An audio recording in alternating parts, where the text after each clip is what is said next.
Танд юугаар туслах уу? Би нэг утас зээлээр авах санаатай. Болно. Юу шаардах вэ?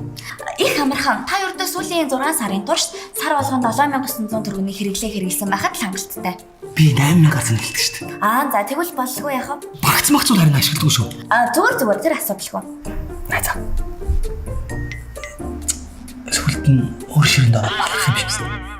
Та тэр нь санаа зовлтгүй. Хамгийн гол нь таны хэрэглээ зээлийн нөхцөлд хангаж байгаа тохиолдолд мини моби эсвэл хайбрид багцаар гэрээгээ хийгээд тэгэл хүссэн утсаа зээлээр аваад. Тийм үү? Хош нэг хорооны тодорхойлолт гаал бичгээр бүрдүүлээл юм болдго шүү дээ тий. Би энэ ойр шалгаж шүлэх ихтэй. Та тэрэнц ч гэсэн санаа зовлтгүй. Хамгийн гол нь та эрэхтэй зүгээр л иргэнийхээ өнөмлөгтэйг яриад хурууныхаа хээг уншуулад тэгээд 599 мянган төгрөг хүртэлх бүх гар утаснаас сонголтойгээд зээлээр авах боломжтой. Харин энэ дэлгэцэн дээр таны гар утаснуудын чинь сонголт гарч ирж байна. Амар. Хош тэгвэл би утас авчих. Тийм шүү дээ. Болно шүү дээ тий. Болно. Энийг болох уу? За, айлгалаа та төр хүлээж байгаарай.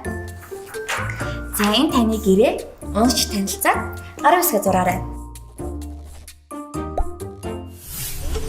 Вау! Энэ таны гар утас. Вау! Ингээл болоо? Баярлалаа. Зүгээр танд амжилт хүсье.